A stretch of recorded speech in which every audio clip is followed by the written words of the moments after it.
Amen, amen, amen. On acclame pour notre Dieu. Saint-Esprit, Saint-Esprit, Saint-Esprit, Esprit de Dieu. Saint-Esprit, Saint-Esprit, Saint-Esprit, Esprit de Dieu. Pas un pas sans toi, pas un pas sans toi. Je ne peux vivre sans toi. Je ne peux vivre sans toi. Alléluia, alléluia. C'est merveilleux cette période. Nous sommes dans la stabilité émotionnelle et intérieure. Dans le livre de Psaume 112, le verset 7, la Bible dit « Ne crains pas les mauvaises nouvelles ». Et cette semaine, le thème de notre semaine, c'est la vérité, la véritable source de la stabilité émotionnelle et intérieure, le Saint-Esprit. Le Saint-Esprit est donc la véritable source de la stabilité émotionnelle et intérieure. C'est pour cela que j'ai commencé avec Saint-Esprit. Pas un pas sans lui. On ne peut rien faire sans lui. Et notre livre principal pour cette semaine, c'est Éphésiens chapitre 3, le verset 16. Éphésiens 3, 16 qui dit « Afin qu'il vous donne, selon la richesse de sa gloire, d'être puissamment fortifié par son esprit dans l'homme intérieur. » Alléluia. On va appuyer ce passage par Galates 5, 22. Le fruit de l'esprit, c'est l'amour, la joie, la paix, jusqu'à la maîtrise de soi. Alléluia. Mais nous parlons de l'esprit, nous parlons du Saint-Esprit, et c'est la semaine de la Pentecôte aussi. Amen. C'est pour cela le Saint-Esprit. Saint-Esprit, Saint-Esprit, parle-moi. Saint-Esprit, enseigne-moi. Saint-Esprit, agis en moi. Saint-Esprit, éclaire-moi. Saint-Esprit, conduis-moi. Saint-Esprit, oriente-moi. Saint-Esprit, parle en moi. Et Saint-Esprit, oriente. Alléluia. Mais nous parlons du Saint-Esprit. C'est qui le Saint-Esprit? Nous devons donc comprendre le Saint-Esprit. Pour mieux comprendre le Saint-Esprit, il faut parler du Saint-Esprit avant la Pentecôte, le Saint-Esprit pendant la Pentecôte et le Saint-Esprit après la Pentecôte. Alléluia. Saint-Esprit avant la Pentecôte, le Saint-Esprit pendant la Pentecôte, le Saint-Esprit après la Pentecôte. Et nous allons comprendre que le Saint-Esprit, c'est la véritable source de notre stabilité émotionnelle, stabilité spirituelle et notre stabilité intérieure. Nous allons prendre le livre des Actes des Apôtres, chapitre 1er, le verset 8. Acte 1, verset 8. La Bible dit « Mais vous recevrez une puissance, le Saint-Esprit. » Vous recevrez une puissance, le Saint-Esprit, survenant sur vous. Alléluia. La Bible ne dit pas que vous recevez une puissance, le Saint-Esprit. Non, vous recevez une puissance, virgule, le Saint-Esprit survenant sur vous. Vous connaissez la suite.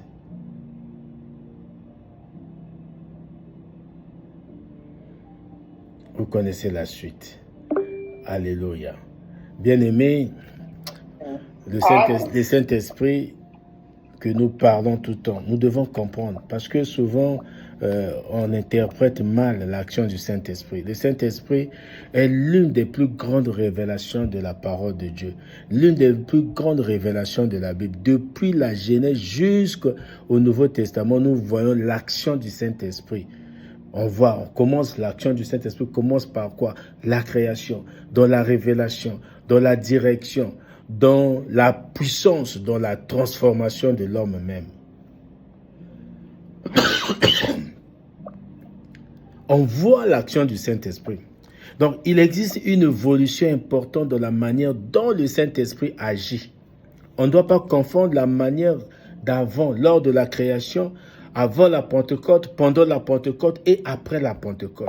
Souvent, les enfants de Dieu ignorent cela. C'est pour ça que nous tombons dans les hérésies. Alléluia. On doit, Amen. il y a une manière différente. Avant la Pentecôte, le Saint-Esprit agissait. Pendant la Pentecôte, il agit comment? Et après la Pentecôte, comment il agit? Vous savez, la Pentecôte marque un tournant qui est majeur, je dis en anglais majeur dans l'histoire de la rédemption, dans l'histoire du salut. Donc, avant la Pentecôte, mon frère, ma soeur, le Saint-Esprit venait sur certains hommes. Je dis bien venait sur certains hommes. Mais à la Pentecôte, le Saint-Esprit descend sur l'Église. Après la Pentecôte, le Saint-Esprit habite continuellement dans le croyant. C'est pour cela qu'on doit faire attention. On n'est pas avant la Pentecôte. Avant la Pentecôte, on pouvait inviter le Saint-Esprit. Quelqu'un peut prier pour dire, Saint-Esprit, viens. Comme la chanson de tout à l'heure, Maman Meta. C'était comment? Viens, Esprit Saint. Viens, Esprit Saint. Esprit Saint, viens, oh, viens. Voilà. Voilà par exemple cette chanson. On ne peut plus demander au Saint-Esprit de venir.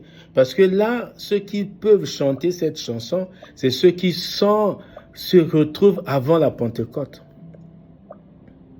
Parce que avant la Pentecôte, le Saint-Esprit descendait sur certains hommes. Tu peux l'inviter, il descend, il répare. Alléluia. Amen. Mais Amen. à la Pentecôte, on n'est même pas encore arrivé à notre temps. À la Pentecôte, le Saint-Esprit est descendu sur l'Église. Donc, par exemple, quand il descend, tout s'arrête, il y a transfert entre ciel et terre. Alléluia. Ça, c'est la chanson qui concerne uniquement la Pentecôte. Ça, c'est pendant la Pentecôte. Donc, on ne peut pas chanter ça. On peut chanter ça avant et pendant la Pentecôte. Mais après la Pentecôte, bien-aimé, le Saint-Esprit a été déjà descendu pendant la Pentecôte. Après la Pentecôte, le Saint-Esprit habite maintenant continuellement dans le croyant, dans l'enfant de Dieu que nous sommes. Alléluia. Amen. Donc, comprendre c'est une progression. La révélation est progressive. Comme Dieu nous a révélé l'alliance par Abraham, il a révélé la loi par Moïse, ainsi de suite, jusqu'à révéler la révélation complète par Christ lui-même. Christ est la révélation complète et parfaite. Donc, la révélation est progressive. Pour le Saint-Esprit aussi, il venait, il repartait. Il est descendu, il a fait. Mais après la Pentecôte, il reste là. Donc, comprendre cette progression, mon frère, ma soeur, ça peut nous permettre de mieux saisir la nouvelle alliance. Alléluia. Ça nous permet de mieux saisir la vie chrétienne. Ça nous permet de mieux saisir la puissance spirituelle et même la stabilité intérieure qui est produite par le Saint-Esprit. On ne peut pas comprendre la stabilité intérieure si nous ne comprenons pas d'abord l'action du Saint-Esprit avant, pendant et après la Pentecôte. Je ne sais pas si je parle à une personne. Alléluia. Amen. Donc, ça va nous changer toute la conception. Vous savez, quand tu as une bonne vision de Dieu, ça change ta manière de prier, ça change ta foi, comment tu marches. Nous devons bien comprendre le Saint-Esprit. Quand nous comprenons cette progression, on va bien comprendre notre nouvelle alliance. On n'est plus dans l'ancienne alliance, on est dans la nouvelle alliance. On est dans la vie chrétienne. Et la vie chrétienne est manifestée par la puissance spirituelle. Alléluia. Je vais dire à une personne que le Saint-Esprit, on va examiner le Saint-Esprit avant la Pentecôte. On va voir ça en 4 temps. Le Saint-Esprit avant la Pentecôte. Alléluia. Dis à ton frère, le Saint-Esprit avant la Pentecôte. Le Saint-Esprit avant la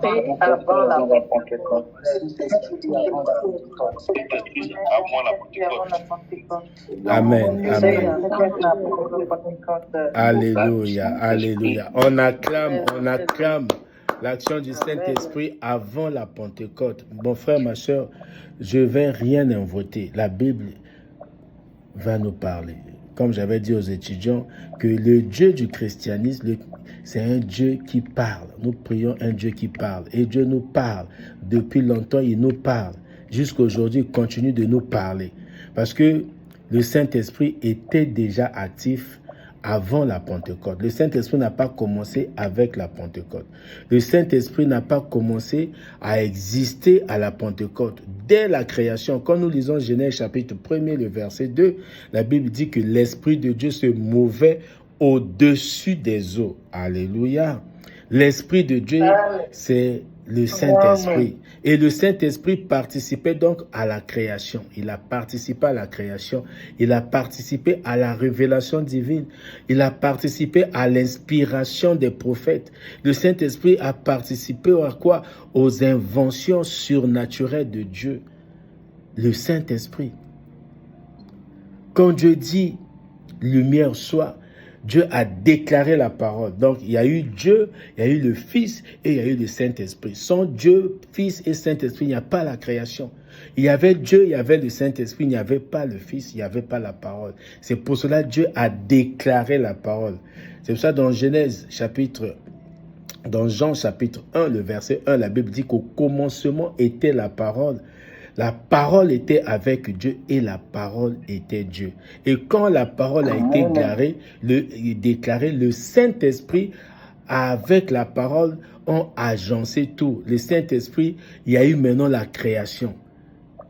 Alléluia. Donc le Saint-Esprit avant la Pentecôte, numéro 2, le Saint-Esprit venait sur certaines personnes. Dans l'Ancien Testament, le Saint-Esprit descendait principalement sur les prophètes. Il descendait sur les rois. Il descendait sur certains serviteurs choisis. Il descendait sur les juges d'Israël. Il y avait 4 catégories. Le Saint-Esprit ne descendait pas sur n'importe qui. Il descendait sur les prophètes, il descendait sur les rois, sur certains serviteurs qui étaient choisis, pas tout, et il descendait sur les juges d'Israël. Quand nous lisons le livre des Juges, chapitre 6, le verset 34, la Bible dit « Gédéon fut revêtu de l'Esprit de l'Éternel. » Alléluia. Juges 6, verset 34. Gédéon fut revêtu de l'Esprit de l'Éternel. C'est différent d'aujourd'hui. Ça peut plus, on ne peut plus utiliser ce terme-là que frère Coude fut revêtu de l'Esprit de l'Éternel. Non. C'est la mauvaise interprétation. Il est déjà là. On va arriver. Et dans 1 Samuel chapitre 16, le verset 13, la Bible dit « L'Esprit de l'Éternel saisit David. » L'Esprit de l'Éternel saisit David. Donc, mon frère, ma soeur, l'action du Saint-Esprit était souvent ponctuelle et liée à une mission qui était particulière. Numéro 3, le Saint-Esprit ne demeurait pas continuellement dans tous les croyants. Il ne demeurait pas. Dans l'Ancienne Alliance, le Saint-Esprit visitait, le Saint-Esprit satisfaisait, le Saint-Esprit inspirait, le Saint-Esprit donnait une puissance temporaire, ce n'est pas une puissance continue. Mais il ne demeurait pas encore en permanence dans tous les croyants, comme sous la Nouvelle Alliance. C'est pourquoi David pria, dans le Psaume 51, le verset 13, il dit « Ne me retire pas ton Esprit Saint. » Alléluia.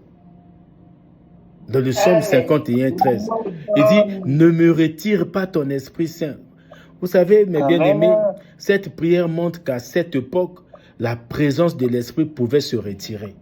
À cette époque, avant la Pentecôte, la présence de l'Esprit pouvait se retirer. Et la communion n'était pas encore établie comme dans la Nouvelle Alliance. Oh, j'aime la Nouvelle Alliance. Alléluia. C'est ça que j'adore Dieu. Quand il a voulu que je sois dans cette nouvelle alliance, il a voulu que toi tu sois dans la nouvelle alliance, que tu vives, tu existes dans la nouvelle alliance. C'est une grâce qui est particulière. Rien que pour ça, tu peux te mettre à adorer ton Dieu. Ne me retire pas ton Esprit Saint. Amen. Donc, les prophètes, le 4e temps, je veux dire que les prophètes annonçaient une œuvre future du Saint-Esprit, les prophètes. Quand nous lisons Joël 2, 28, les prophètes annonçaient. Dans Joël 2, 28, il dit « Je répandrai mon esprit sur toute chair. » Alléluia. Amen. C'est Dieu qui a parlé au travers de Joël. Je répandrai mon esprit sur toute chair. On ne précise pas si c'est la chair féminine ou la chair masculine. Ils disent donc sur toute chair. Donc déjà là, les personnes qui disent que les femmes ne doivent pas enseigner, ça tombe. Alléluia. Parce que l'Esprit de Dieu est dans toute chair. Tout le monde peut enseigner. Parce qu'il répondra, il dit, c'est une prophétie, je répondrai mon esprit sur toute chair. Donc, si son esprit tombe sur la chair qui est féminine, l'esprit là ne doit pas rester muette, l'esprit va parler. L'esprit peut prophétiser, l'esprit peut enseigner, l'esprit peut encadrer, l'esprit peut conduire, l'esprit peut diriger. Et dans Ézéchiel 36, le verset 26 à 27, il dit, je mettrai mon esprit en vous. Je mettrai mon esprit en vous. Ça veut dire quoi? Dieu annonçait déjà une transformation intérieure profonde. Donc ce ne serait plus seulement une visitation extérieure. Ça ne sera plus une puissance occasionnelle ou une onction temporaire. Non, Dieu promettait déjà une habitation intérieure. Il promettait une relation permanente. Il promettait une transformation du cœur. Alléluia. Alléluia. Amen. Il promettait déjà cela. Le Saint-Esprit pendant la Pentecôte, parce qu'aujourd'hui on doit comprendre ça, je vais pas entrer dans les détails. Ça c'est peut-être demain pendant le culte de prière ou pendant le séminaire qu'on aura qui va commencer jeudi jusqu'à samedi. Vivre la véritable Pentecôte. La Pentecôte accomplit la promesse de Jésus. Alléluia. La Pentecôte. Amen. La Pentecôte accomplit la promesse de Jésus. C'est ce que hier j'ai reçu les journalistes de Télé Congo sans un rendez-vous. Ils sont venus, ils ont commencé à poser des questions sur la Pentecôte. Comme j'avais dit à l'époque que je n'irai jamais vers la télé, mais un jour la télé viendra vers moi. Et c'était hier qu'ils sont venus par eux-mêmes. Donc, je crois que jeudi, vendredi, ça passera à la télé, sur la chaîne nationale. Je ne les ai pas invités. J'avais seulement dit ce principe-là, que ce ne sont pas, c'est pas les médecins ou les docteurs qui ont besoin de malades, c'est les malades qui ont besoin de médecins. Ils viendront par eux-mêmes. Et hier, ils ont commencé déjà à venir. Amen. Alléluia. Amen, amen. Amen, amen. Je disais que la Pentecôte accomplit la promesse de Jésus. Avant son ascension, Jésus avait promis donc l'envoi du Saint-Esprit. Avant son ascension. Et nous lisons cela dans Jean 14, le verset 16 à 17, qui a été mal interprété par certaines personnes. Il dit, il vous donnera un autre consolateur. Lisez bien ce terme. Il vous donnera, il dit, il commence par si vous aimez, je prierai le Saint-Esprit de vous envoyer, de vous donner un autre consolateur. L'Esprit de vérité. Il demeure avec vous et il sera en vous. Il y a deux aspects. Il demeure avec vous. En français, demeurer, c'est rester. C'est rester. C'est s'asseoir, c'est habiter. Et il sera en vous. Donc, il y a deux actions. Demeurer avec et être en. Et quand nous lisons Acte 1, 4 à 5, la Bible dit, vous serez baptisés du Saint-Esprit dans peu de jours. Donc la Pentecôte est donc l'accomplissement de cette promesse. On ne doit pas encore dire que ça s'est été accompli en telle année ou en telle année. Non, ça s'est accompli le jour de la Pentecôte. La descente du Saint-Esprit sur l'Église. Numéro 1, la Pentecôte, c'est l'accomplissement de la promesse de Jésus.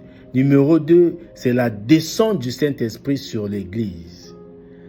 Et le livre principal ici, c'est Acte 2, 1 à 4. Donc le jour de la Pentecôte, mes bien-aimés, les disciples étaient réunis. C'est un premier caractère, réunis. Et Jésus dit aussi dans Matthieu 18, 20, là où 2 ou 3 sont réunis. Ça veut dire que le Saint-Esprit sera à l'œuvre. Autrement dit, quand il dit je suis là où 2 ou 3 sont réunis. Quand les disciples étaient réunis, numéro 1, il y a eu un vent impétueux qui se fit entendre. Il y a un grand bruit de vent. Ça, on est dans Acte 2, 1 à 4.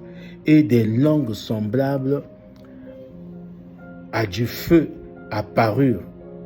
Ribokrabakataya chevo, robreketeche, ribabasetaya vosobra, ringa pakatashaya, vrobetesheba, rikapashaya.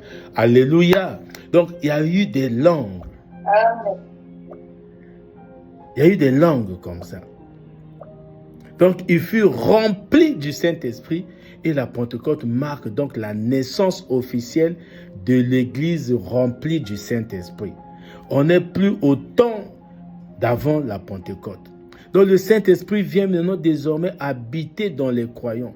C'est la grande nouveauté, alléluia.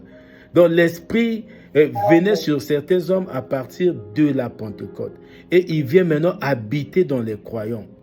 1 Corinthiens chapitre 6, le verset 19, ou 1 Corinthiens chapitre 3, le verset 16. Ne savez-vous pas que votre corps est le temple de Dieu et que son esprit habite en vous? Votre corps est le temple du Saint-Esprit. Le croyant devient donc le temple de Dieu. Que quelqu'un dise, merci Seigneur d'avoir fait de moi ta maison. Merci Seigneur d'avoir fait de moi ta maison.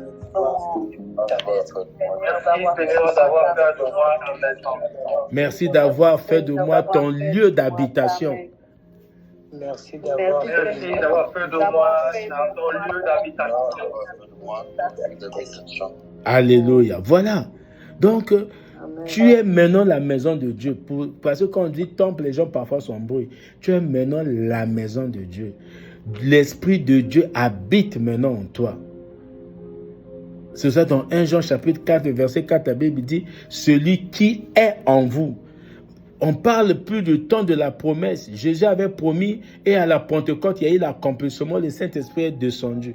Le Saint-Esprit, depuis qu'il était descendu, il n'est jamais reparti. Il ne peut plus quitter. Il peut être attristé. Il ne peut plus te quitter. Le Saint-Esprit, il est maintenant en toi. Même quand tu pêches, il est là. Il n'agit plus de la même manière que quand tu es en harmonie avec lui. Plus rien ne pourra maintenant te séparer de l'amour de Christ au travers du Saint-Esprit qui est descendu depuis la Pentecôte. Il est descendu dans l'Église et il a choisi maintenant les membres de l'Église pour en faire sa maison. Le Saint-Esprit, c'est l'image de Dieu. Le Saint-Esprit est à l'ubiquité. Le Saint-Esprit ne reste pas dans un seul corps. Le Saint-Esprit est en même temps en moi. Alors que je parle ici, il est en même temps en vous.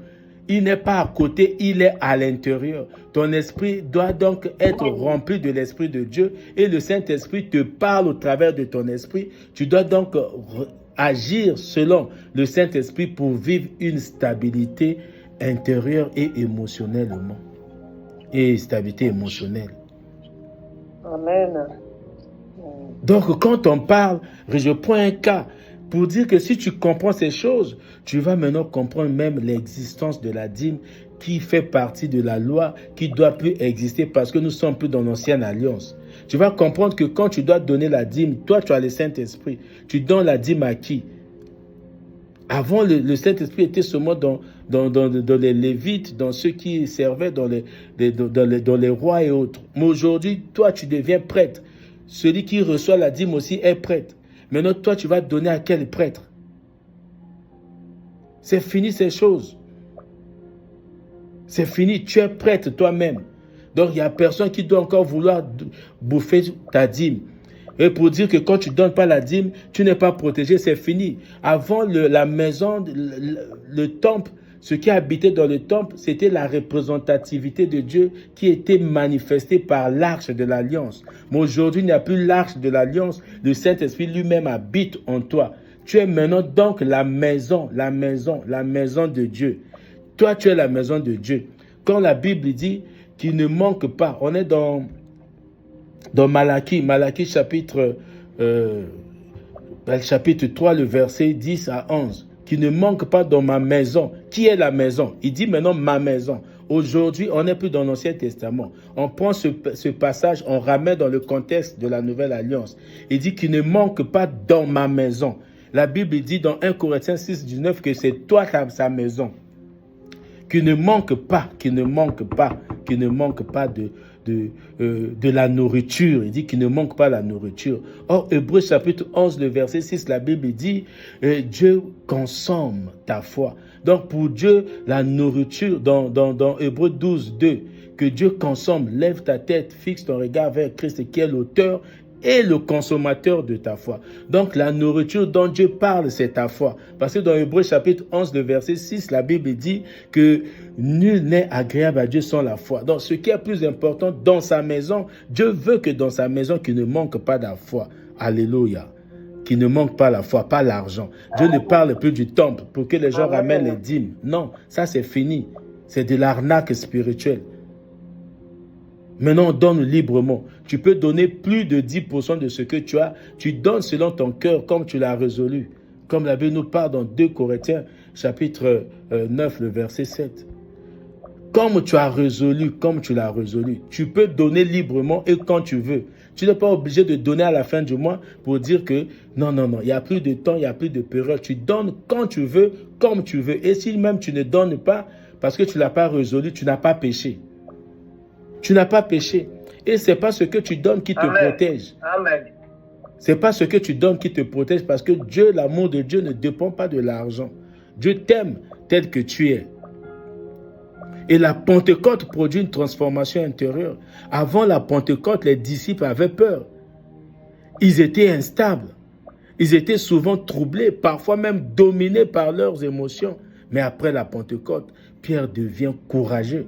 C'est à quel moment après la Pentecôte? Pourquoi il est devenu courageux? Parce que dans 2 Timothée chapitre 1, le verset 7, la Bible dit « L'esprit que nous avons reçu, ce n'est pas un esprit de timidité. » L'esprit que vous avez reçu, le Saint-Esprit que tu reçois, le Saint-Esprit qui était descendu pendant la Pentecôte, qui habite maintenant en toi, ce n'est pas un esprit de timidité, c'est un esprit de force, d'amour et de sagesse. C'est le Saint-Esprit qui doit remplir ton cœur de puissance. Le Saint-Esprit qui remplit ton cœur d'amour et de sagesse. C'est pour cela celui qui n'a pas connu Dieu n'a pas d'amour.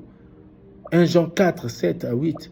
Mais toi qui as Dieu, tu peux avoir l'amour parce que l'amour vient du Saint-Esprit. Galates chapitre 5, le verset 22. Le fruit de l'Esprit, ce que le Saint-Esprit produit, c'est l'amour. Donc celui qui n'a pas le Saint-Esprit ne pourra jamais avoir l'amour. Alléluia.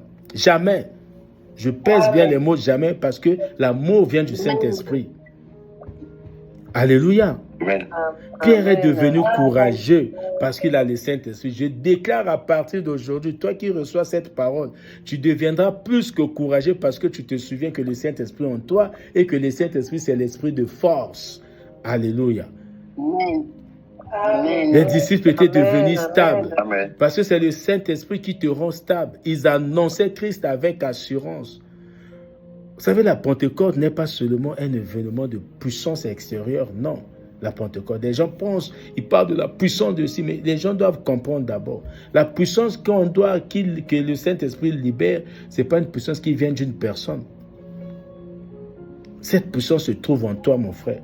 Ça se trouve en toi, ma soeur. Tu as cette puissance. Jésus dit que la même puissance de la résurrection est en vous. Amen. Ce n'est pas Amen. un simple événement de puissance extérieure, mais la Pentecôte produit une transformation intérieure profonde. Parce qu'on est transformé. Là où on était sans Saint-Esprit, quand tu reçois Jésus, tu as maintenant le Saint-Esprit en toi. Amen. Et je vais dire à une personne que la Pentecôte inaugure la nouvelle alliance dans sa puissance. La nouvelle alliance n'a pas commencé sur la croix. La nouvelle alliance a commencé pendant la Pentecôte. La Pentecôte annonce la nouvelle alliance dans sa puissance. Dans sa puissance. 2 Corinthiens 3, 6. Quand tu lis 2 Corinthiens chapitre 3, le verset 6, la Bible dit la lettre tue, mais l'esprit vivifie. Donc la nouvelle alliance devient une alliance de transformation intérieure. Ça devient une alliance de communion avec Dieu.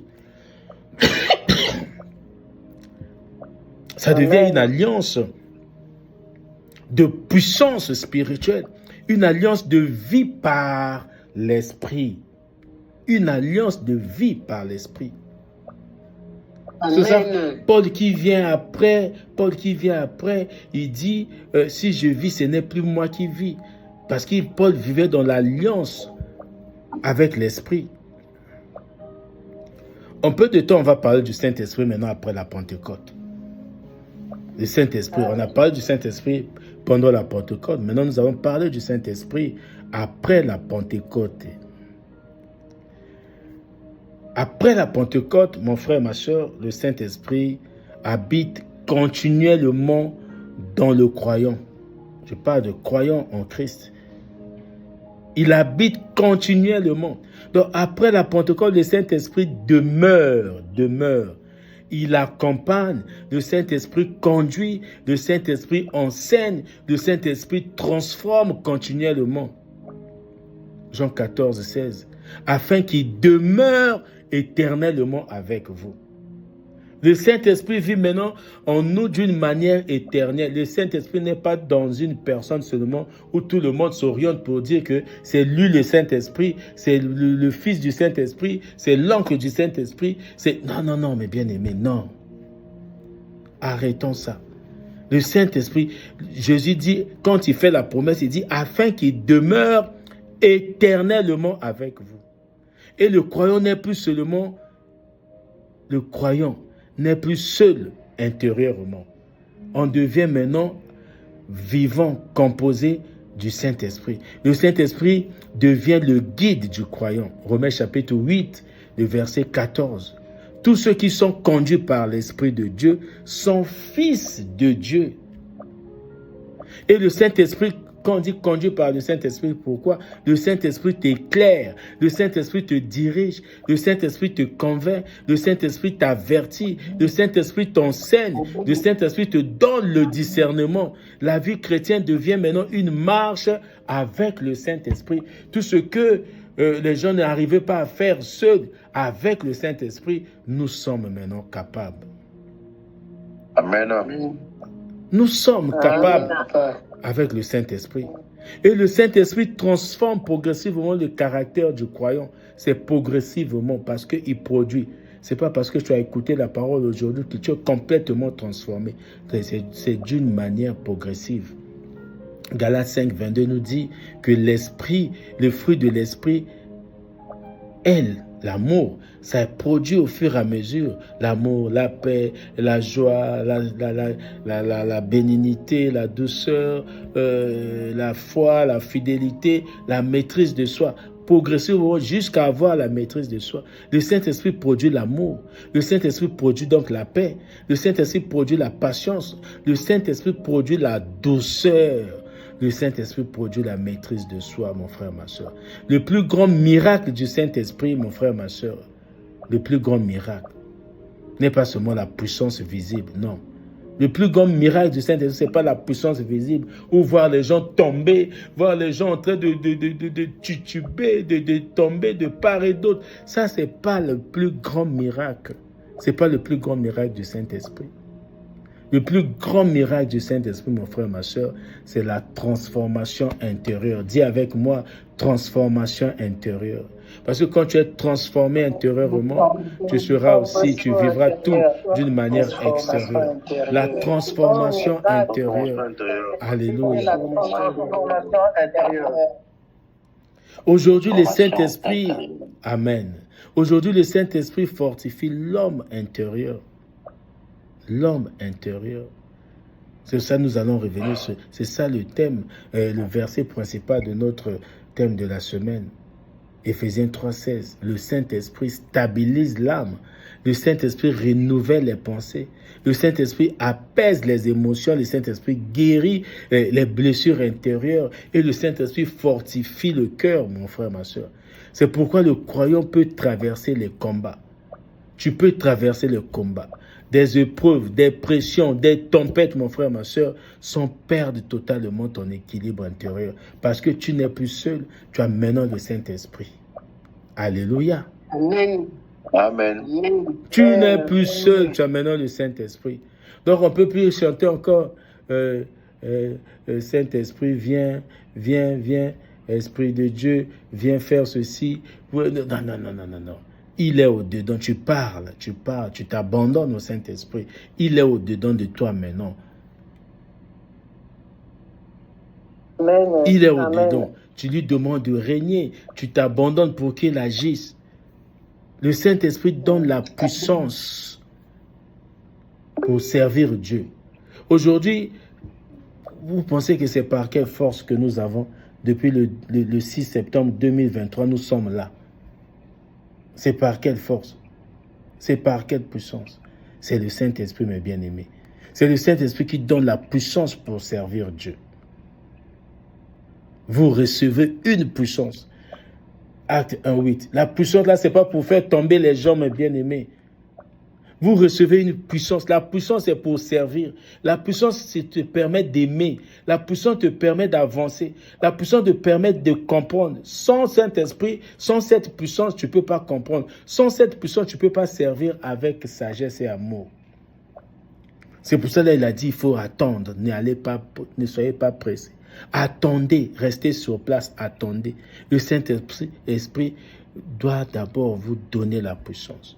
Vous recevez une puissance. Cette puissance permet de témoigner. Cette puissance permet de persévérer. La puissance que nous recevons du Saint-Esprit nous permet de résister au péché. La puissance que nous recevons du Saint-Esprit, nous avons cette puissance en ce moment. Ça nous permet de servir Dieu. Ça nous permet de porter de fruits. Alléluia. Le Saint-Esprit prépare l'Église pour le retour de Christ. Le Saint-Esprit qui prépare l'Église. Amen. Éphésiens 5, 27. Le Saint-Esprit sanctifie l'Église. Le Saint-Esprit purifie, corrige, prépare. Le Saint-Esprit transforme les croyants à l'image de Christ.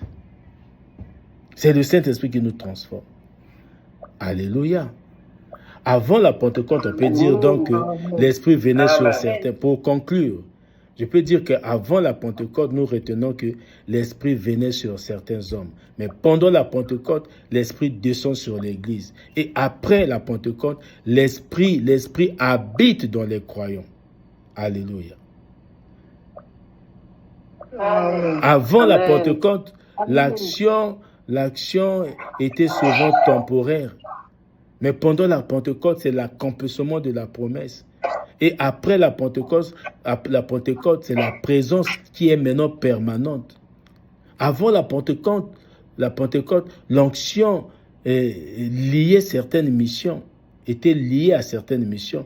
Mais pendant la Pentecôte, c'est la naissance de l'Église. Après la Pentecôte, c'est une vie qui est conduite par l'Esprit. Et concernant la puissance, donc avant la Pentecôte, la puissance était ponctuelle. Pendant la Pentecôte, c'est le baptême du Saint-Esprit. Ça, c'est pendant la Pentecôte. Il y a eu le baptême du Saint-Esprit. Et après la Pentecôte, c'est quoi? La transformation continue. On n'a pas besoin de dire ceci. C'est une transformation qui continue.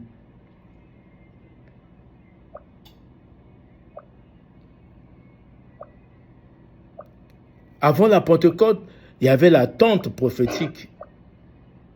Mais pendant la Pentecôte, c'est la manifestation visible. Et après la Pentecôte, c'est une communion quotidienne. Une communion quotidienne. Alléluia. La transformation intérieure. Amen. Alléluia. Donc, si nous avons compris cela, mon frère, ma soeur, un enfant de Dieu doit vivre dans la communion avec le Saint-Esprit. Tu peux dire, Seigneur, aide-moi à vivre dans la communion avec toi qui es au-dedans de moi. Aide-moi, aide-moi. Seigneur, aide-moi à vivre dans la communion entre toi. Aide-moi, Seigneur.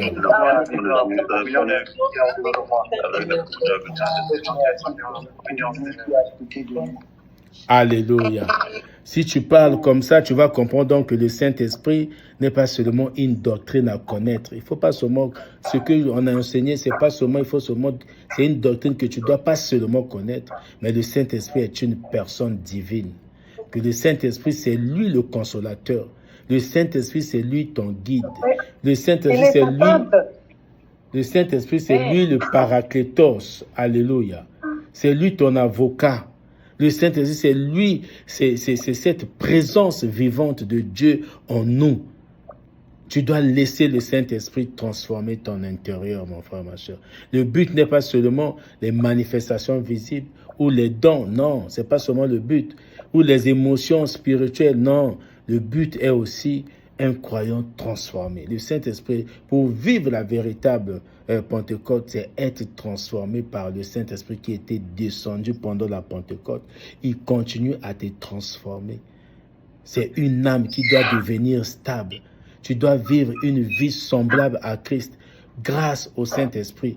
Tu dois marcher selon l'Esprit, tel que la Bible nous dit dans Galates chapitre 5, verset 16. Marcher selon l'Esprit.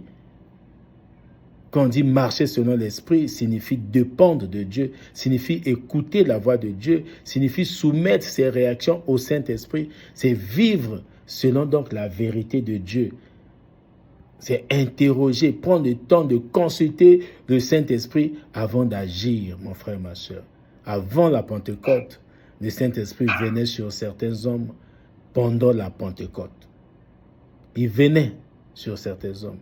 Le Saint-Esprit descend sur l'Église avec la puissance pendant la Pentecôte. Le Saint-Esprit venait sur certains hommes avant la Pentecôte. Mais pendant la Pentecôte, le Saint-Esprit est descendu sur son Église avec puissance. Après la Pentecôte, mon frère, ma soeur, le Saint-Esprit habite maintenant en toi pour te transformer d'une manière continuelle. Donc la Pentecôte a changé l'histoire spirituelle de l'homme. Le Saint-Esprit n'agit plus seulement extérieurement, où les gens ont vu, on a brûlé là-bas. Les gens ont vu, il y a eu ceci. Non, non, non, non, non. Après la Pentecôte, le Saint-Esprit travaille désormais dans les profondeurs de l'homme intérieur. Il travaille. Il travaille. Et le plus grand signe de son œuvre, mon frère, ma soeur, ce n'est pas seulement la puissance visible, comme nous avons dit, mais c'est une vie transformée, une vie stable, une vie sainte, une vie gouvernée par Dieu. C'est ça, vivre la véritable Pentecôte. Que ta vie doit être donc transformée, ta vie doit être stable, ta vie doit être sainte et gouvernée par Dieu, pas gouvernée par les émotions. Alléluia, alléluia. Au nom puissant de Jésus-Christ de Nazareth, je déclare que le Saint-Esprit agit dans ta vie, que le Saint-Esprit est en train d'agir en ce moment dans ta vie, que le Saint-Esprit agit dans la vie de ton épouse ou de ton époux, que le Saint-Esprit est en train d'agir dans la vie de tes enfants.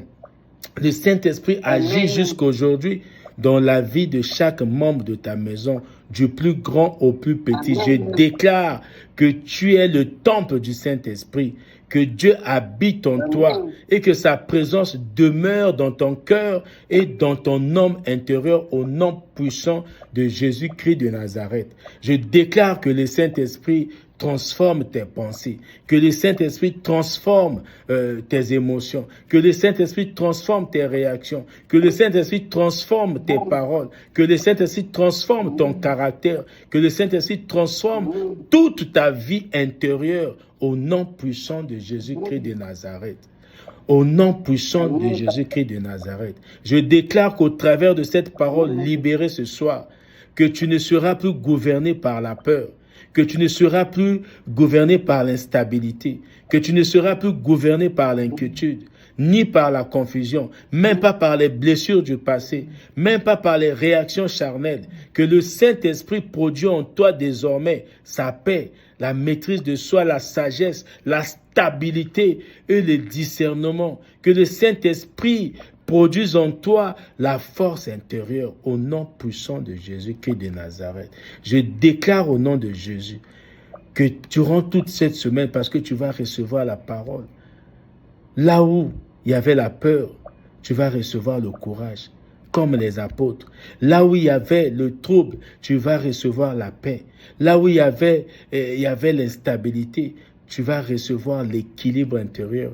Là où il y avait la faiblesse, tu vas recevoir la force de Dieu. Je déclare cela au nom puissant de Jésus-Christ de Nazareth. Au nom puissant de Jésus-Christ de Nazareth. Je déclare au nom de Jésus que le Saint-Esprit est notre force, que le Saint-Esprit est notre paix. Le Saint-Esprit est notre consolateur. Il va nous conduire dans toute la vérité. Le Saint-Esprit va nous guider. Le Saint-Esprit est notre soutien. Il est notre stabilité intérieure. Pas seulement pour toi et moi, pour nos époux, nos épouses et pour nos enfants. Dans tous les domaines de nos vies. Celui qui croit reçoit cela au nom puissant de Jésus-Christ. Il le verra s'accomplir parce que Dieu ne ment pas. Au nom puissant de Jésus-Christ de Nazareth. Que la stabilité intérieure soit ton partage. Amen. Amen. Amen. Amen. Amen. Amen, amen, amen, amen, amen. Voilà, bien-aimés, en peu de temps, comment on peut introduire donc notre enseignement de la semaine. Et demain, nous allons comprendre maintenant que la véritable source de la stabilité émotionnelle ou intérieure, c'est le Saint-Esprit. Parce qu'il dit dans Éphésiens 3,16, afin qu'il vous donne, selon la richesse de sa gloire, d'être puissamment fortifié par son esprit dans l'homme intérieur. Alléluia. Alléluia. Amen. Alléluia. En tout cas, ne manquez pas demain que Dieu, le Saint-Esprit, toujours nous réactive, nous donne la force parce que ça vient de lui. Comme on avait dit à Zorobabel dans Zacharie chapitre 4, le verset 6, ni par force, ni par puissance. Il dit, c'est pas ni par ta force, ni par ta puissance, c'est par mon esprit. Donc le Saint-Esprit, n'allez pas chercher le Saint-Esprit ailleurs, où je monte, je cherche, je veux faire ceci. Pour être en contact avec, non, il est au-dedans de toi. Il a juste besoin de la sainteté, de la communion, de la pureté. Parce que sans sanctification, nul pourra voir Dieu. C'est pour cela, mon frère, ma soeur, que cette parole de ce soir soit ton partage. Que la parole de ce soir, comme Élisée avait reçu le manteau, toi aussi tu as reçu la parole. Élisée avait pris le manteau, il a frappé sur les eaux des Jourdain. Je ne connais pas tes Jourdains, mais la parole que tu as reçue, même avant de dormir, déclare cette parole dans ta vie. Déclare cette parole dans ta maison. Tu vas comprendre que tu n'es pas seul. Il n'y a pas des esprits qui entrent, qui sortent dans ta maison parce qu'il y a le Saint-Esprit dans ta maison. Le Saint-Esprit ne peut pas être en toi et ne pas être dans ta maison. C'est le Saint-Esprit qui est là. Il dirige toutes choses, il te rend stable. Que la grâce de notre Seigneur Jésus-Christ, l'amour de Dieu notre Père et la communion du Saint-Esprit soient le partage de tout et chacun aujourd'hui et à jamais. Au nom de Jésus. Amen. Amen, amen, amen. Amen. On se retrouve.